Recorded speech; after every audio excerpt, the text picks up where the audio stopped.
Pre-show that we were just having, just catching up for a few minutes and talking, laughing about our technology skills and signing into podcasts and so on. We had a good time trying to get that done tonight. But I want to share this with you, right? So you and I've met a couple times.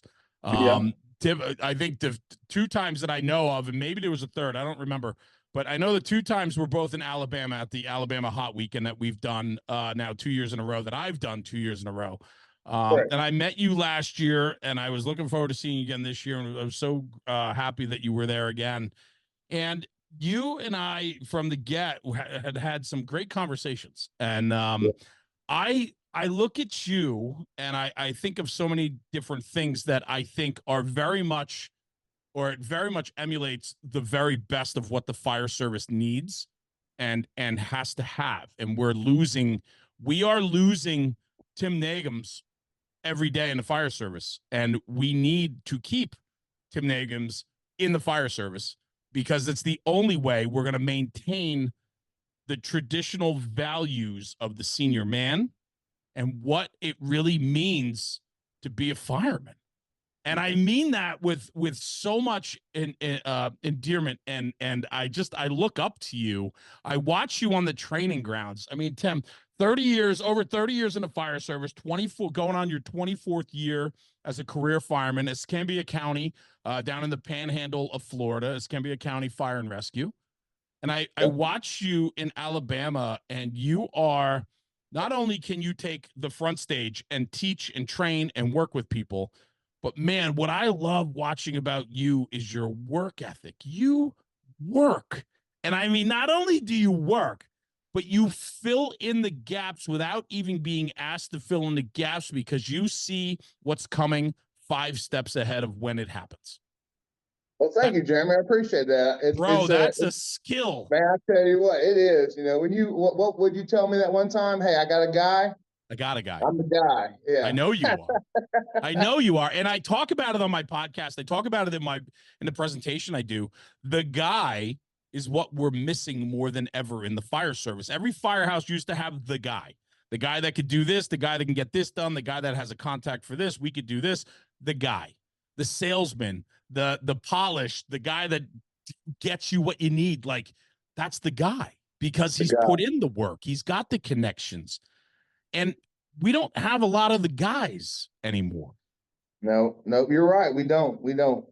And they're the guys that are there, like you said a minute ago, they're quickly leaving. They're quickly getting the senior guys, even the younger guys that, hey man, that dude's he's the guy, but he maybe have other opportunities outside the fire service that just pulls him away. You know, I'm connected to the fire service. I've been in, for a long time. My wife's been in a long time with me, the whole 9 yards. Our 2 sons have been in it. And I'm connected to this community, to the department, and I'm proud to put Escambia County on my back. It's a lifestyle. It is. That's what I talk about that, right? Because like when you go all in on the fire service, it consumes you. Oh yeah. And so then everything you do typically circles around it. I mean, we might have some hobbies or things that we enjoy that have nothing to do with the fire service, and yet as soon as we have the opportunity to circle back to a conversation, meeting somebody new that's a fireman for the first time, or traveling and always looking, up fire truck, up the firehouse, like we're all the same way, right?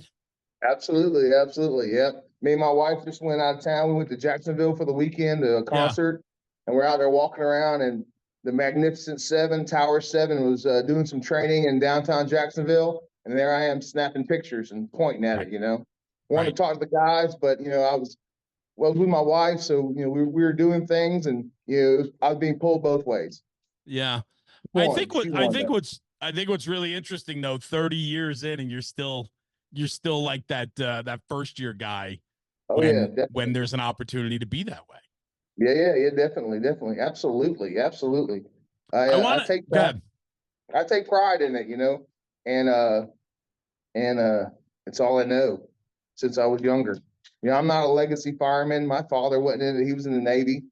And, I kind of got into this job by accident, never wanted to be a fireman.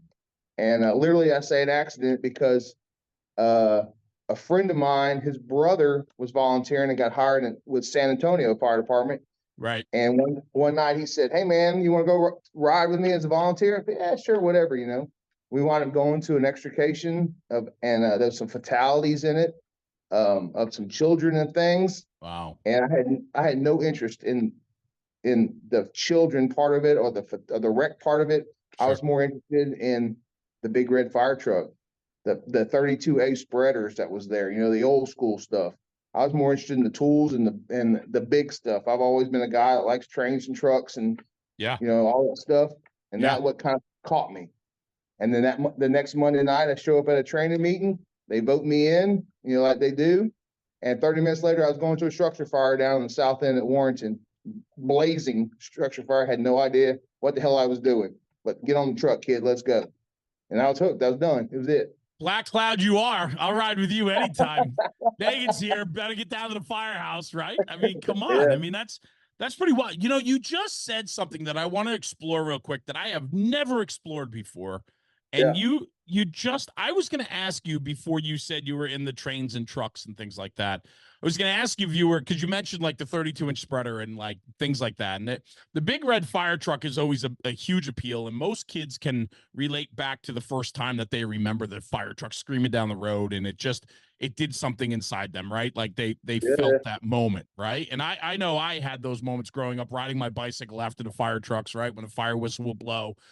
Absolutely. But then you mentioned the spreaders, and then I was thinking, like, this is a guy watching you on the fire ground, the training grounds that, the conferences we've been to. You're very good with your hands. You're the common sense focused. Like, I love guys that common sense is natural for them. Yeah. Which I think is a big part of this job. And I want to get to that conversation with you in a minute. But my point is that I was going to ask you if you're good with your hands. And I am. I'm sure you are. I'm very much. I knew that before I was even going to ask. But what I'm interested in is kids today. They're not being brought up with playing with trucks and toys. Like, I laid in the grass along the dirt line under the trees and played with my fire trucks, played with my Tonka trucks. Yeah. We don't do that anymore with kids. A lot of kids don't do that. No, a lot of kids don't even go outside. They're stuck on a computer or they're watching TV or, inside all the time. They haven't experienced drinking out of a hose or, coming in when the street lights came on, all that kind of stuff like we did. I'm sure you did, probably just like I did. And the kids nowadays, they don't know which end of a screwdriver to use or the difference between a box in a wrench and a closed in a wrench. I mean, it's just one of those things that as a senior guy and as guys that take responsibility for other people within the department, they got to teach these kids now that kind of stuff. Yeah, we gotta teach a lot deeper than we used to have to, right? We used to take things for granted, right? Small engine, being able to start using a choke. I mean, all those things, right? It's like, those are things that guys like you and I took for granted. But my point is, though, is like, these kids are raised differently today because of their accessibility to what is the norm, and that's iPads, phones, computer technology. And I wonder, there's absolutely a direct correlation between that and the kids coming in the fire, or the lack of guys coming into the firehouse today. Like, correct. Yes. I grew up using my hands. It was just a natural thing that when I found the fire service, I mean, I grew up in it. My father was a fireman, but like when I got there, it was natural for me to use my hands and to get dirty, to be outside, to bleed, to sweat, to work, right? Yeah, absolutely. Yeah. If you don't do that as a kid, then when you do get called upon to be like that, it is different. It's not second nature. Like you and I, it was second nature. If my chain fell off my bike on my bicycle, I just put the chain back on. Chain back on, moved on, kept going. Right. Yeah, I understand that. Yeah. Yeah, and now I find that those are the same kids that are coming in that you teach to, and they're not retaining it or picking it up quickly. Those are the ones that move to the back of the group, and if you got a bunch of guys standing around training and something happens, you never see those guys step forward and put the chain back on the bike. They're in the back, and then you got to point them out. Then they're embarrassed, and then you go down a whole nother avenue of how to deal with sensitivity and It's all the stuff of today. Yeah, I mean, listen, there's all of that, and you and I, we could go down that road all night Yeah. long. That's a I big think what, rabbit hole there. oh, 100%. But I think what's important though is one recognizing though, like at some point too, though, if they don't know, they don't know. And like we unfortunately, like for the job, we have to understand that now we need to teach deeper, go deeper, Yeah. and which slows down the learning process, which also means that something that I knew how to do, use a screwdriver, a hammer, do woodwork, use saws, that I've been doing that for 15 years of my life before I get hired as 20 years old. These kids aren't doing that today. So like for them to use a chainsaw, the first time they're going to use it is probably the first time they get in the fire academy. If the academy even teaches saws, we'll go down that road if we want, right? Yeah, yeah, But to use a saw, but then to say go up on a roof, like you're asking for monumental feats from people that have never done anything close to this before. That's yeah. where we are today. Yeah, absolutely. That's where we are today. Absolutely. And then, it slows down training, it slows down evolution, slows down everything else. But you know what? You've got to get these kids to understand that how to do that stuff. Yes. And their mindset, if they want to be a fireman and be in the fire service, then you have to make them understand how to do this stuff. Because if not, they're the ones that are going to, may cost someone's life, may injure themselves, may put a bad mark on the fire service, on the American fire service, just not only your department, but across the country too, because everybody's so connected, so they tell somebody, oh, those guys over there, they put me in a bind or whatever. And, the next kid that hears that, he may not want to come to the fire service because he feels like, I don't know how to start a chainsaw or run a screwdriver or whatever. And all they're going to do is pick on me or put me in a bad spot. So therefore you lose the next guy and you lose the next guy and you lose the next guy, in their world. I really like the conversation of Mickey Farrell and I, Mickey. Oh yeah, we've been recording a bunch together and we've been talking about some seen things that. and he I love how his mind works. My mind works very similar. He's just more eloquent in his delivery, but he and I have been talking a lot about the correlation between sports and the fire service. Yep. And the fire service has become an all-inclusive type job where we are recruiting across everywhere because we need to fill seats. We should be recruiting certain types of people that can do this job. Oh yeah, absolutely. Yeah, I sit on the hiring board, the interview board, not recently, but in the past, and I see those people, and the guys that we shouldn't hire, but because we have to be all inclusive, we have to hire everybody, whatever. And those are the same guys that we see down the road where we're trying to get them to learn how to do this job now. Do you think though that it can certainly be a challenge and it takes more work now than ever, but do you think, I think we still can reach people to understand the importance of this job and the integrity and character it takes to be a part of this job? Like I don't want to sit here and tear this apart and be like, we're doomed. That's not what this is, right?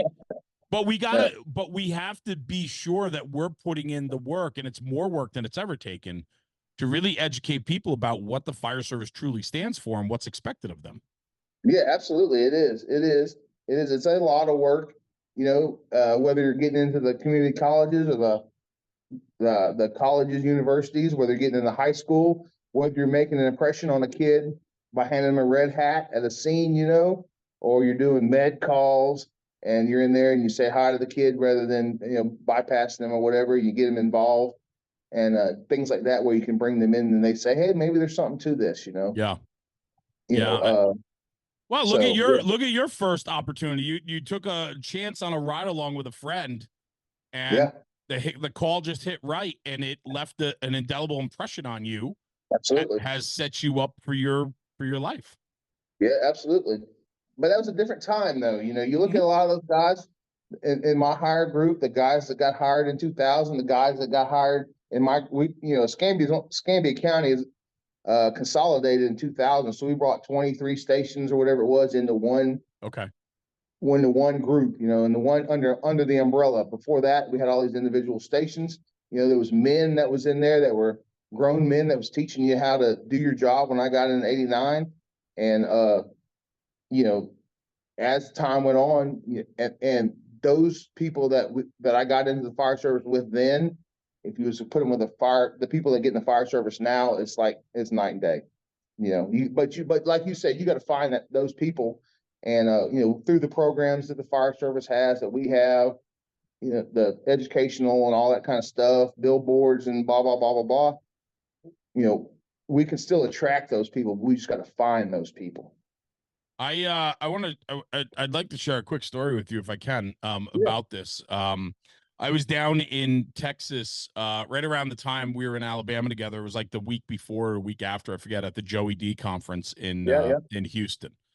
And they had asked me to do a roundtable discussion with I think it was 8 guys that sat on the roundtable, and they were all directly involved with the Southwest Inn fire, which ended up being a 2 fatalities that day, line of duties, and then a third passed away later on from injuries sustained. And I had the absolute honor to facilitate that roundtable. These guys have never come together to talk about this before until then.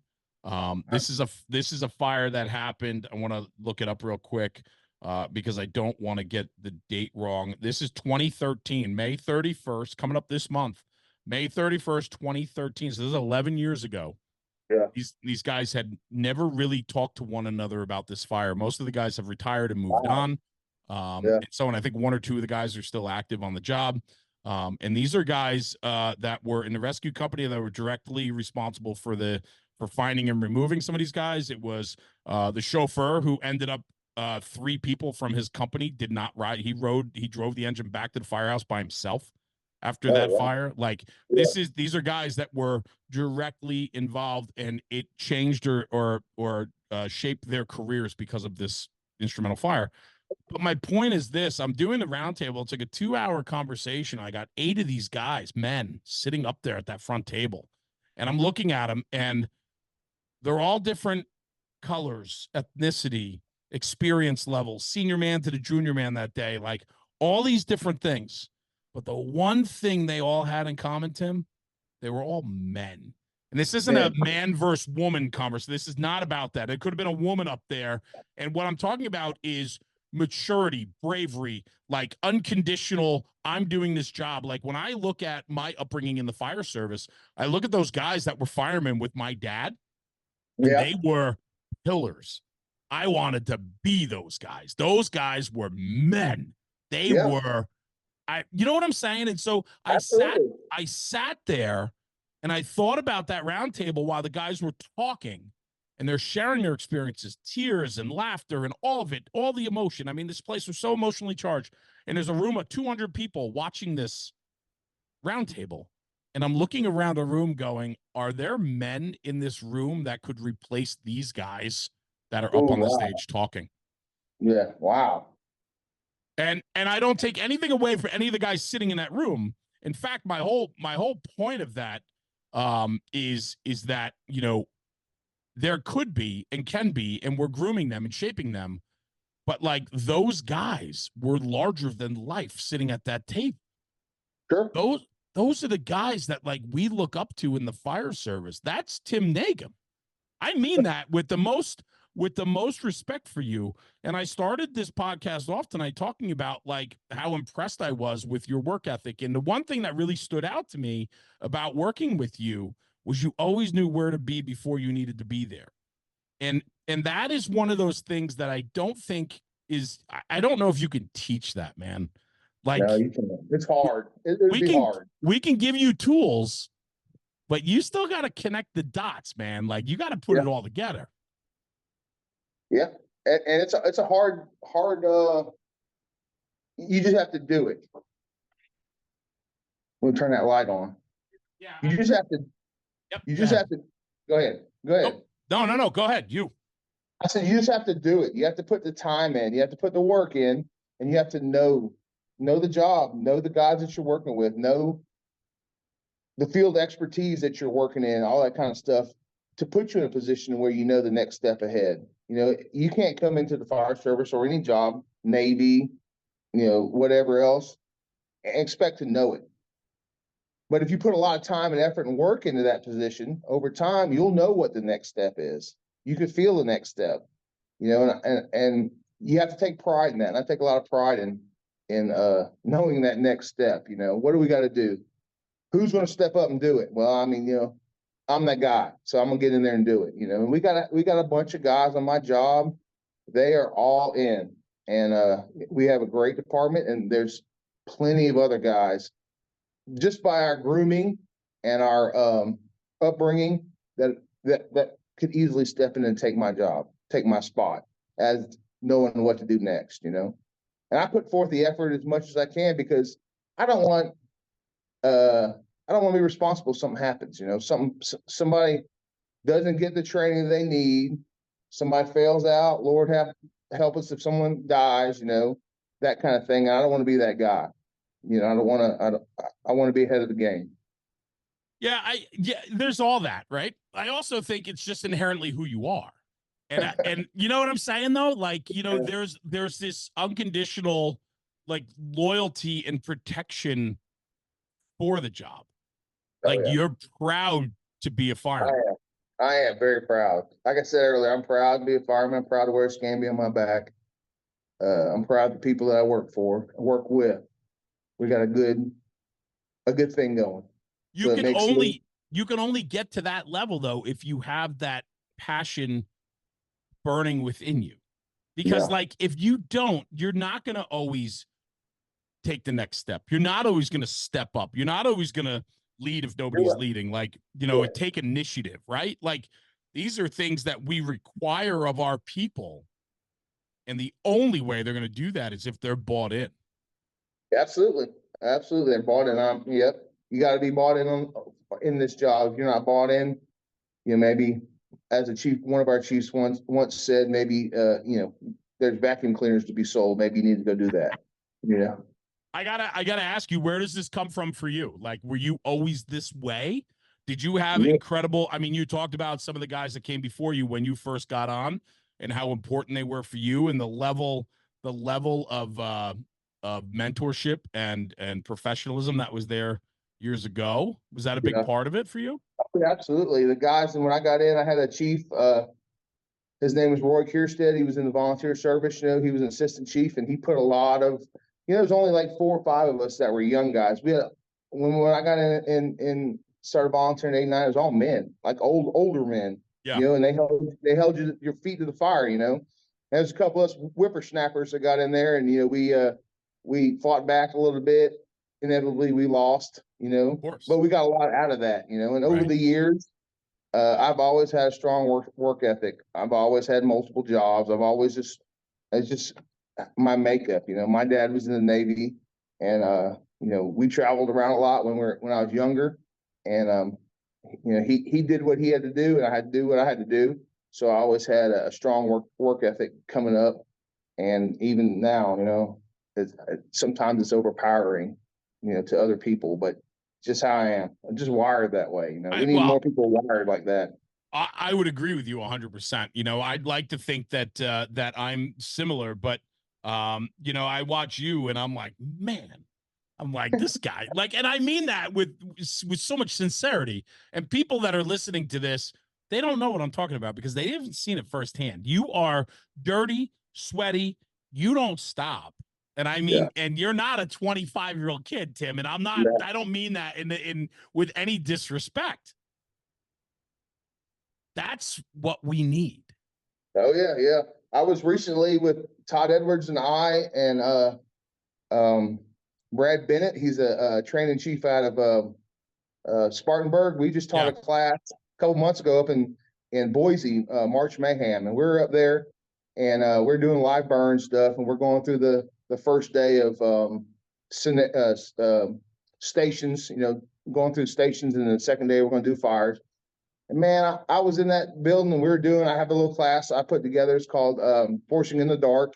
You saw some of that while I was down there with the 3 doors. Yeah. And I was inside the building there, the training building, and went to put a little force in the door and wound up slipping on an axe. And I thought I had ripped my hamstring. I mean, I thought that thing had cut. I heard pops and snaps and clicks. They said I was in a complete split. And I don't know, my drive to keep teaching those guys and gals kept me going. When I came out of that building, Todd Edwards thought he was going to have to call me an ambulance. I mean, I was in pain, but I couldn't even get my damn boot off. Yeah. And I wound up finishing out that day, and I was for sure that I wouldn't be able to walk the next day. But you know, it was live burn day, so that added a little bit to it. But you know, I toughed it out, and just goes back to me, and just fought through it and continued on, you know, and did that training. It took me a while to get over it, another month or so, but I was there in the moment, and I was hurting, but it had a job to be done, and I had to get the job done. So and that's it. Like that's it, period. Right? I mean, there's so much to that. I mean, listen, you still got to take care of yourself. Don't, you know. Oh, I know. Yeah, you know, and I'm sure you're feeling it now more than ever, right? I do. But there's something to be said for that. And I think what's really important is, like, you talked a little bit about those guys, that assistant chief that kind of like mentored you a little bit in the beginning, and these older guys that were there for you. And now you're, quote unquote, you know, the senior man in the department. You had mentioned that, you know, as a fireman, there's only 2 other guys from your class. So you 3 are like the oldest guys on the job before any type of, you know, officership, right? Correct. Backstep fireman, right? Backstep fireman, yep, backstep fireman, and I take that very serious. That's a serious job, and you know, a position. And a lot of the guys, even the younger guys, know that you know what that position holds, because I tell them that. I let them know from day one. You know, when they come in, or they rotate through a shift, or they're doing their beyond minimum standard stuff, and they're transported around the, you know what, let them know, you know, that the position's there. You know, if they need something, we're going to talk. We have a garden at my firehouse, and I think I told you this. You know, we have what I call a garden talk. You know, and we'll step out to the back of the garden, and it's just between me and them. Doesn't leave the boundaries of the garden, and we talk about whatever they want to talk about. And most of these kids are the kids that we talked about earlier that couldn't find the right end of the wrench. You know, and give them, you know, tell them what the job's about, what's to be expected. And if they got any issues or whatever, you know, my number is on the board. Hey, just call me. We can work through it, you know, before you get yourself in a bind. Because we've had a couple of those guys that have gotten a bind, and you know, look to go the other way, find something else to do or whatever. And you know, if you just sit down and talk to them, explain it to them, listen to them. That's a big thing, is listening. Yeah. And you know, you can get some of these guys through their most darkest hours. Garden talk. The garden talk. Yeah. That's there's so much to that, Tim. And I love too, though, that you make a point of explaining how important the senior firefighter role is.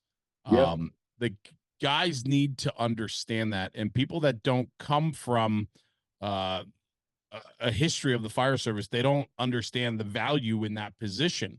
And that position is probably one of the most, if not the most important job in the fire service. And I have a couple friends like you, Tim, that have no desire to promote, because they know how important the position they're in, and they value that. And I love that. I think there's so much to that.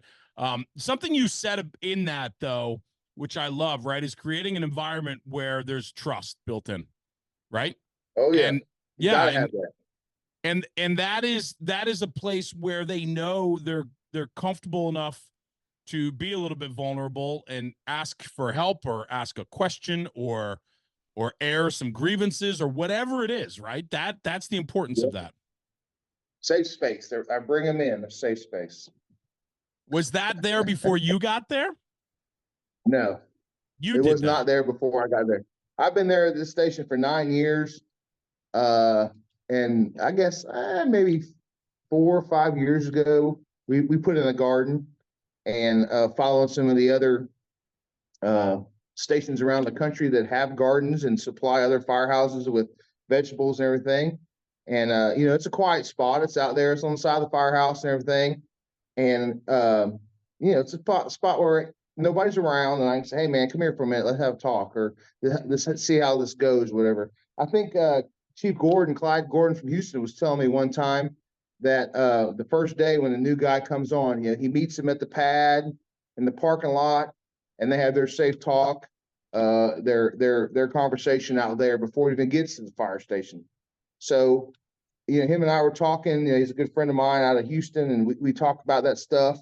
And I just said, post him doing that, I just said, hey, man, we got this garden out here. It's a quiet spot.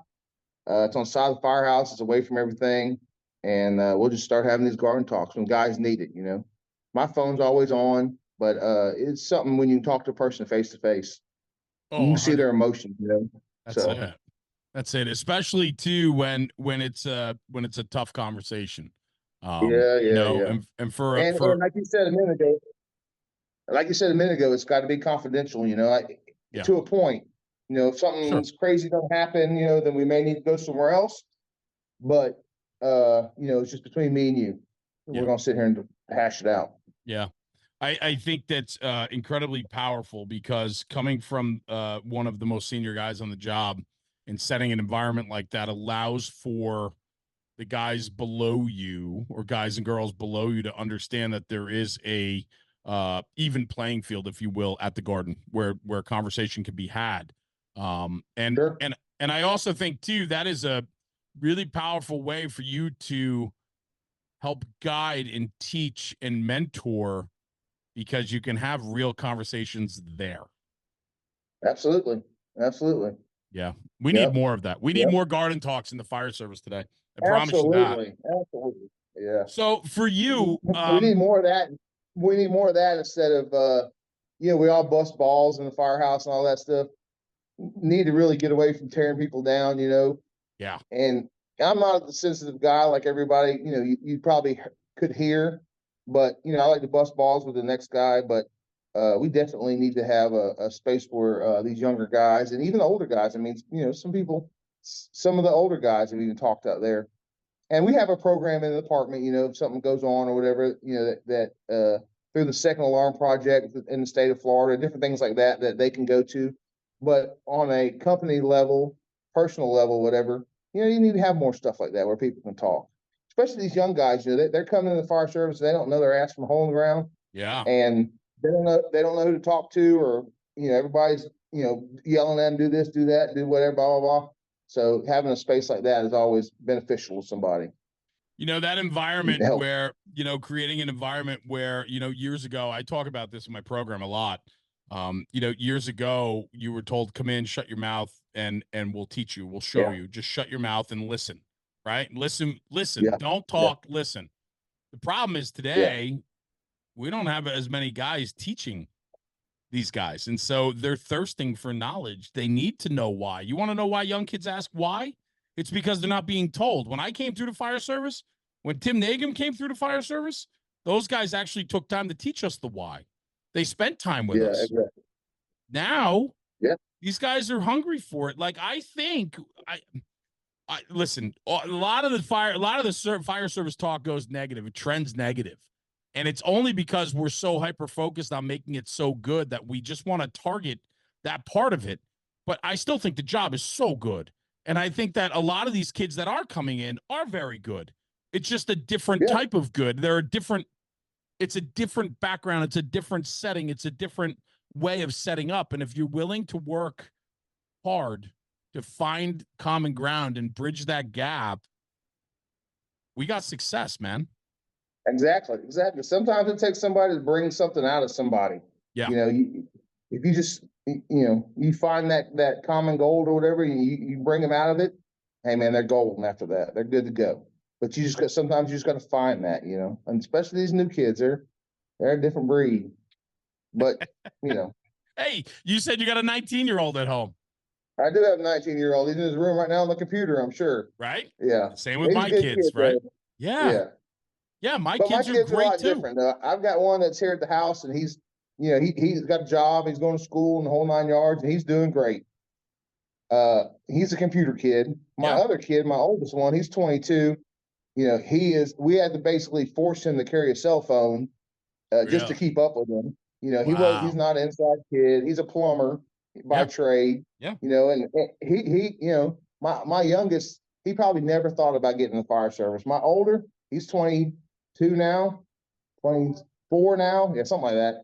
And he had briefly thought about it, and he's got one of those work ethics like I do. He's a go getter. He's a drive, drive, drive. Yeah. And he used to come to the firehouse and he would ride and he'd be in uniform. I'd give him pants and shirts and he'd ride all day. And the lieutenant I had at the time said, "This kid comes up here and he's pulling hose. He's doing this, he's doing that. And we can't get the guy sitting on the couch to come out here and wash the truck or whatever. But Right. this kid, because of his drive and his ethic, he's out here doing that." He went another route. I never pushed him into the fire service. He's Sure. known about all his life. He got the opportunity to be a plumber. He's a damn good plumber. He's making a lot of money and doing his thing, fixing to get married. Very proud of him. Very proud of both of them. Yeah. So it's a work ethic thing. He got that damn drive. And Well, and It's hard to stop him. that's why inherently I think a lot of times a lot of this is in us. And it's mentors can help us. They help mold and shape it, but I think inherently, like common sense, you either have it or you don't. I don't think it can be taught. No, it can't. Common sense isn't so common anymore. The catchphrase. Well, we've eliminated a lot of the reasoning skills that we once had.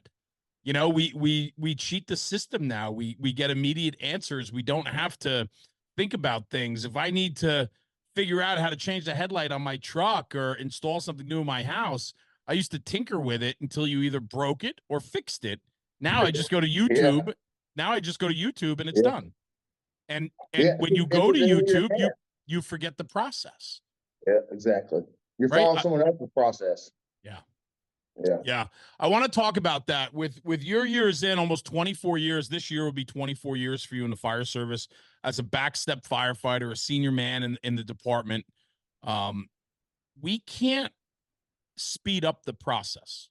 We can't cheapen the process. We can't find shortcuts. Like you, I have to think, have not taken any shortcuts, because if you did, you wouldn't be who you are today. Correct. You got to take, as I tell my wife, I got to take the long cuts, because sometimes it takes you longer to figure it out. And, when we go out somewhere, we're driving and it's easy to just cut through this road right here, a shortcut, man, maybe I'll take the long cut and we'll see more, and she's in there right now, I'm sure shaking her head or whatever, but I believe in the long cuts at times. Because you're teaching these firemen how to be firemen, and you show them the shortcuts, and that's all they remember. They don't know how when they get in a bind or things hit the fan or whatever. They don't know how to do a long cut, how to figure it out on their own, because they're used to those shortcuts. When we have we're down here on the beach, and we have two stations that are on the beach, one on Perdido Key, one on Pensacola Beach, and those guys out there that do they're firemen through and through.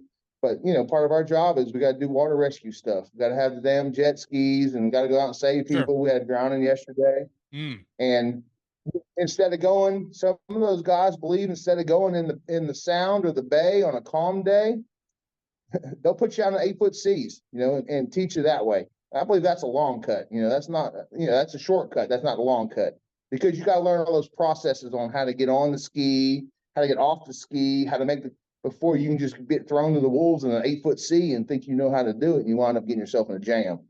Yeah. So, sometimes the long cut's better. I think the long cut's always better, to be honest with you. I think that if we have the time to be able to embrace that, that is always the way. You can always create shortcuts after you understand the long cut. Absolutely. Yeah, but you got to understand it first. You got to understand how it goes. You got to understand the process. That's right. Yeah, I wholeheartedly believe that.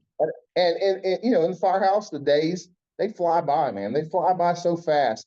And with medical calls and pre-plans and hydrants and all the other stuff that we got to do, you run out of time quick. And when you sit down and you try to teach these guys a long cut, it takes forever to learn that stuff. Yeah, but that's what we got to do. We can't do the shortcuts all the time.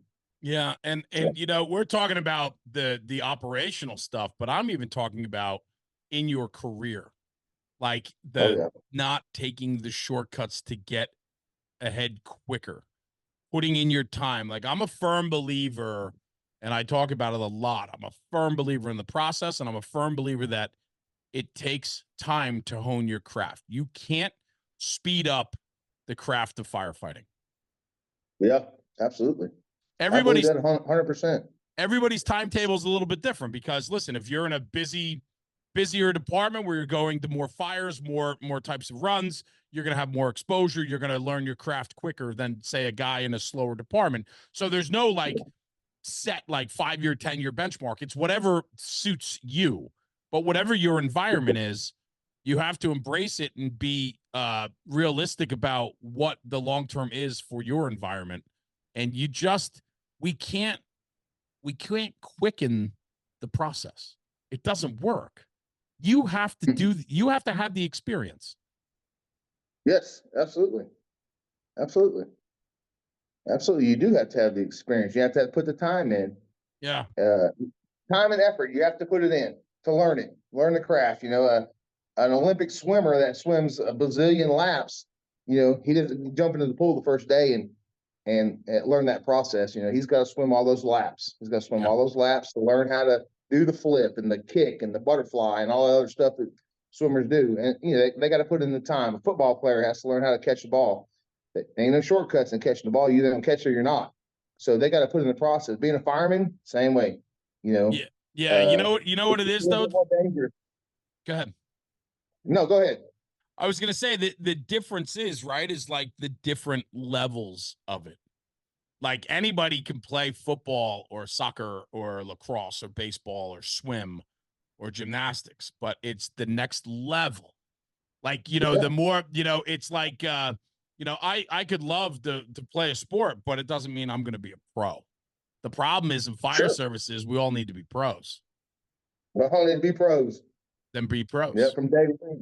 Yeah, and it takes time, but the person on the other end is having their worst day. That they want a pro there. They want somebody that has the time in. And you look at the fire service now, and all the older guys are leaving. And you look at them, and they got your senior guys got 5 years on, or 3 years on, 10 years on, whatever, and they don't have all that time. They may be in a busy department and catch a lot of fires and stuff and get that OJT, but as far as putting in the time and doing the work and everything else, these young guys, as senior guys, or even officers or drivers, we have a program now where there for a while, we were hurting on drivers. So they're pushing drivers through, wanting to drive this apparatus. And that's all fine and dandy. But in our job, if you go to a house fire, the officer goes in, the driver has to take over that responsibility of being the officer on the outside. So he's got all the pump stuff and everything going on. But where it comes down to it is, that driver outside needs to learn how to read the smoke. They need to know some tactics. They need to know all the stuff that goes along with that. And we're pushing people through the driver's training that don't have that. All they can do is be steering wheel holders. One of the battalion chiefs that we have said there's a difference between a driver and an operator. A driver can drive you to the scene. An operator is the one that's going to pump the truck, throw the ladder, read the smoke, shut off the utilities, bring in the next company, do all the other stuff till he's relieved. And that's the difference in that right there. Yeah, so. And it's so well said, and I think that is that goes hand in hand with what we're talking about, is quickening the process, because we need to, right? Because the system requires us to do something, because we're lacking numbers, we're lacking the people, right? Yep. I want to ask you this. I believe though, I firmly believe though that we also need Tim Nagins to promote, to get a seat at the table, so that guys that are in love with the job and are protective of the job have a say where it matters, and that's at the table, right? We can have guys with 24 years experience at every single firehouse, but if they don't have a say at the table, we get misguided. And I do think it's important. And so I know you're one of the more senior guys on the job, but that's in this backstep fireman. There are there is longevity in your job in the officer roles as well. All right, say it again. You're a little bit broken up. Yeah. So You just broke up right at the end there. Yeah, no problem. So there is longevity within the officer roles of your department, right? Because my biggest concern is that, like, guys like you, I need you and want you in the firehouse 100%, but I also need you at the decision-making table because you can steer that conversation to represent what we need in the trenches. When we have the wrong people promoting, they go up the line, and as they go up the line quicker, they lose touch of the foundation from which you came, and then we're not making the right decisions, what's best for the job or the people anymore. It's more about what's fitting for the situation at hand. Mm-hmm. I think, a lot of those guys, the senior guys, even though I've tested and I've done all that stuff, but I like where I'm at right now. Yeah. However, I have the respect of the officers, respect of our chief. He came from the line, that if he was to come up and had something he asked me, that I could put my opinion in there and not feel like, it's not wanted. So, a person in my role that has put in the time and the effort, shown the fortitude. I'm not one to be quiet. I got a mouth on me, just like I'm sure you do too. So, I'm vocal about it, and I put forth the effort into letting people know, this is right or this is wrong. This is what I think. This is what I don't think.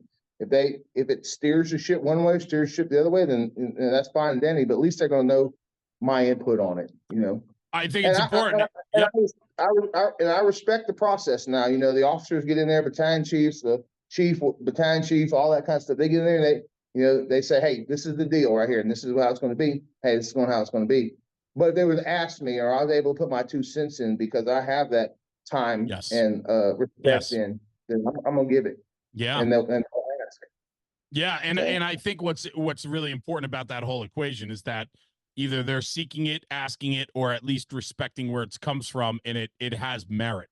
You're not being dismissed or not asked. And so that means that there's a command staff in place that values, the word of the senior man, which is super important. Sure. Yeah. Yeah, absolutely. I want to ask you about some old fire department. I had to explain to the young guys when they asked what a senior man. It's not the old guy. This is why the senior man's the senior man, and this is what his role is. Because all they come in the fire service hearing about a senior man, they think they're looking at some old dude, with a gray beard and whatever. You're right. So you're right. Yeah. I want to ask you about your relationship with your officer. As the senior guy in your house, you got probably a guy under you with less experience, at least, on paper or whatever it is, but a guy that doesn't have the years you have is riding the seat, and you might be chauffeuring that tour. And you said you guys rotate around, so you could be riding the back step, you could be chauffeuring, whatever it is. There's got to be a dynamic there too. Because there is. Yeah. Talk to me about it, a little bit about that. I do love the front seat relationship between the chauffeur and the officer. And it's such a unique dynamic. And I think it's really interesting, especially when the chauffeur or the senior guy is in that position. There's so much value in that relationship. All right, say that last. You broke up again. I see that. It's getting hung up. So there's so much value in that relationship, right, between the senior man and the officer. And so I'd love to get your take from the senior man point of view about what it's like, because I almost think you're mentoring the officer as well. Yeah, the officer I had before this, he was an older guy.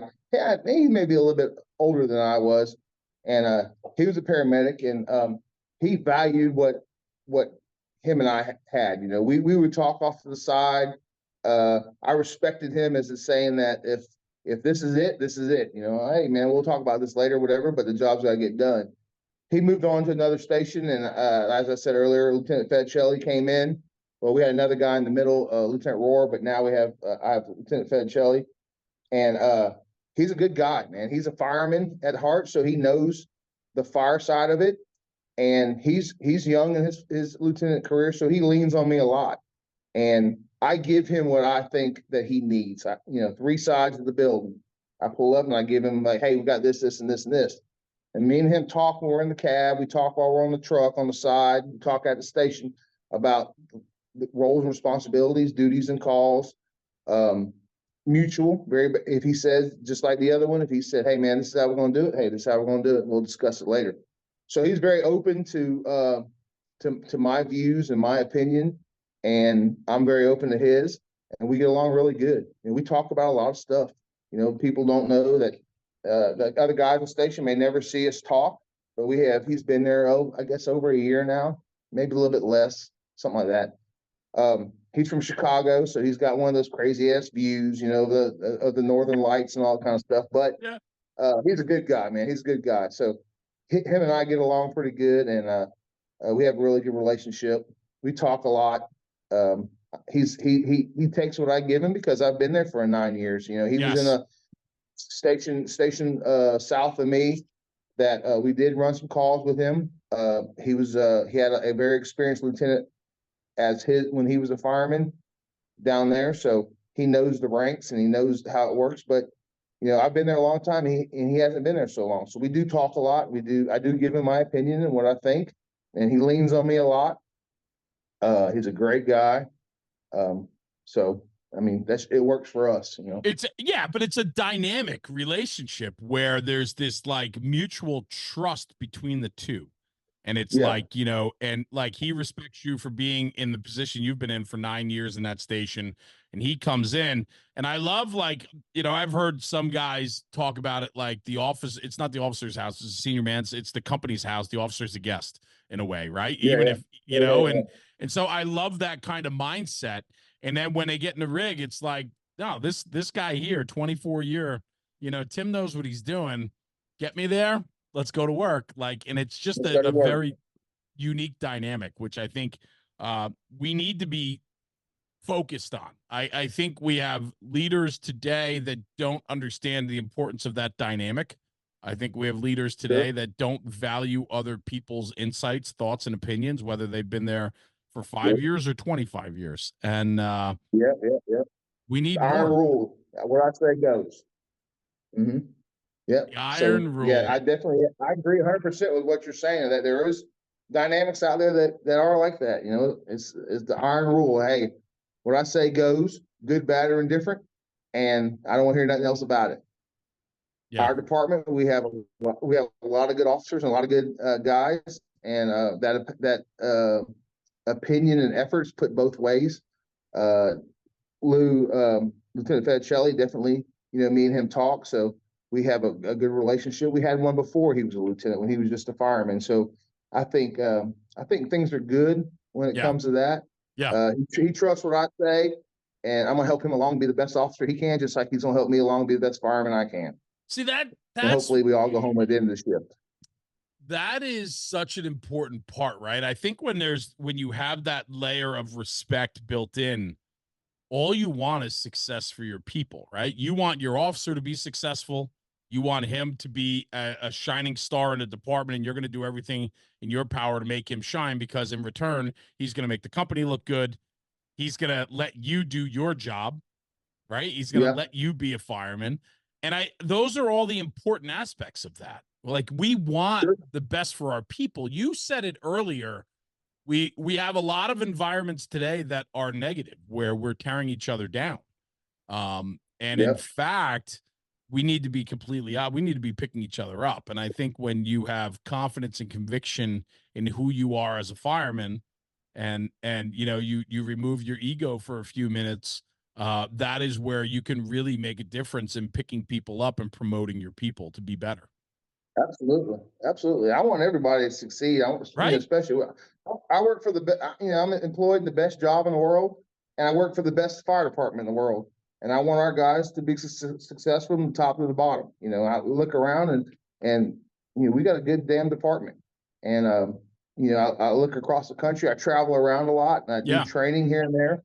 And you know, I see what other people have, and I think, you know, hey, are they as good as us? You know, are they good as us?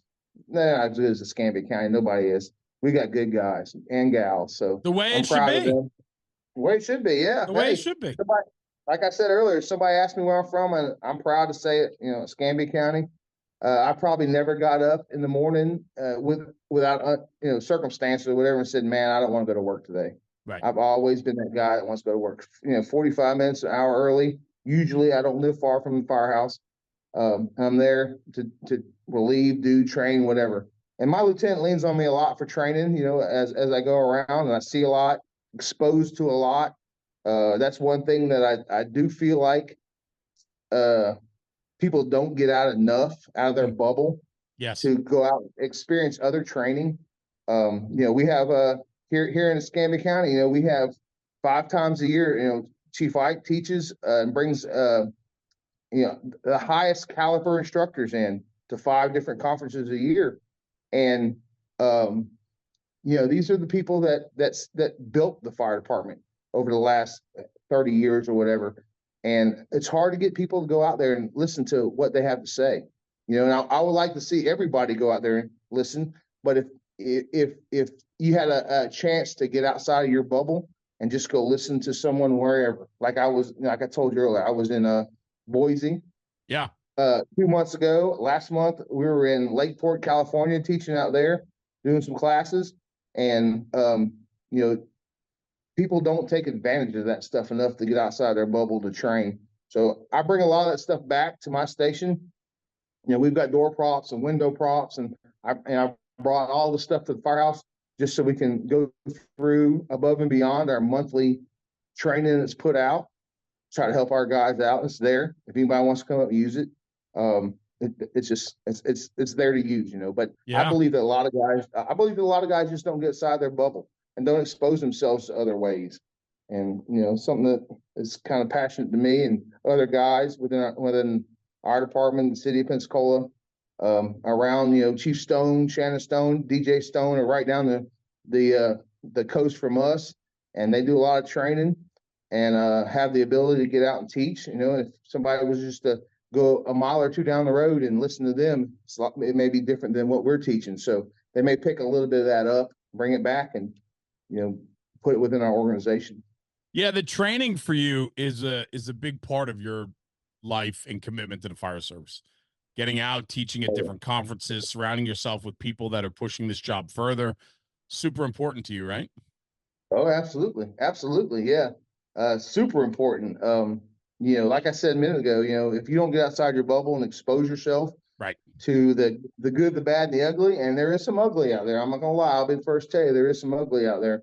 It's only gonna make you and your department better. Yeah. Yeah. Very I love it, man. About it.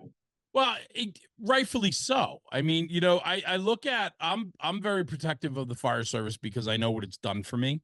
And over time, I've come to realize how important it is to me, and it's made me who I am. A lot of my values, a lot of how I carry myself, how the relationships I have, all that is based upon around a lot of the skills that you develop over time in the fire service. And so I'm fiercely protective of it. And I know you are too. Yeah, absolutely. I am. Yep. A lot of relationships have been built, and I'm definitely fierce about it. I believe in the greater cause. Just bring one more person in to the fire service. Train everybody as you'd want to be trained. Yeah. Live the way you want to live, and have a good shift, a good tour. Catch a fire or two. We're busy in Escambia County. Escambia, matter of fact, we're hiring. If you know anybody, we're hiring. There you go. Escambia is a county with a fire problem. We run EMS calls and all the other stuff, but structure fire after structure fire after structure fire, is in this county. And our pay is not the highest, and we've had people leave, but they've come back and they've said, hey, we thought the grass was greener on the other side because they paid a little bit more, whatever, but we just don't go to fires. And in Escambia County, you'll go to a fire. You're busy. So it's a positive. That's a big positive. And, it supports the mission. I mean, we want our people to work, and if fires are going to happen, I want to be there. So absolutely. Yeah. Tim, I thank you, man. Great conversation. We had some technical issues tonight, so I apologize for all of that. But, I really think what this conversation was, though, is exactly what I wanted with you. You, I think, bring you said before you have a voice and you'll speak up. And I know you do when the topics are important to you, and you will, but on the training ground, you have a quiet demeanor about you a lot. But when you do speak, it's intentional and to the point. And I think that there's something very impressive about that. And I value, listen, man, I truly do value our friendship, and I hope that it blossoms into, many more times together and more of this and so on. But just getting to know you a little bit tonight, a little bit more about your story and who you are. I'm not surprised by anything you told me tonight, to be perfectly honest with you. I kind of knew who you were just from our few short times together. But that's a real testament to the gentleman and brother you are. And so thank you for taking some time out tonight and joining me, man. I appreciate it. Yeah, man, I enjoyed it. I enjoyed it, man. I enjoyed talking to you back when we were in Alabama at the Fairhope conference. Yep. And we sat down, had an adult beverage or whatever, and had a good time and spoke about it. And when you asked me about this, we did that little skit over there, where you had your what was the question that you asked? What was that thing that you asked? We sit down at the stool at the table. Remember, we're all sitting down at the table by the fire grounds, and you put that sign up. Oh yeah, fireground therapy, right? Yeah, your feelings matter, right? Your feelings matter. It's I'm just cutting all that content now, so you'll be seeing that content coming out. I just actually posted one last night with Todd Edwards, so but all that content's coming out. But listen, if we're not enjoying this, man, we're not doing it right. Absolutely. This is fun. This is fun. I've enjoyed this. I've enjoyed talking to you before. I hope I got the message out. You did. I hope you asked me the right questions, which I think you did, and I hope I gave you the right answer. Yeah, I don't know. I don't know what I don't know what the right questions are, the right answers are, other than just sharing your passion and love for a job that you truly hold dear to your heart. And I see that every single time that you and I have crossed paths and had conversation, it comes through. So listen, man, don't change a thing. Keep doing what you're doing, man. You are, whether you know it or not, you are making a huge impression on the fire service. And I'm sure many look up to you as a mentor and as somebody that certainly represents the very best of the fire service. So thanks, man. Tim Nagim, man. Thank you, brother. I appreciate you. All right, brother. Thanks, man. I appreciate it. Don't go anywhere. Stay right here. I'm just going to sign off the podcast and I'll come right back to you. Okay. Hang out 1 second. Cool. All right. Cool. Everyone, thanks for tuning in for another episode of the National Fire Radio Podcast. Tim Nagim out of Escambia County, Florida. They're hiring. You want to go to fires? Go ride with Tim. Check them out online. But more importantly, take this conversation, take it back to the firehouse and talk about it, because when we're talking about the job, we're making the job better. We'll see you at the next one. Jeremy, National Fire Radio.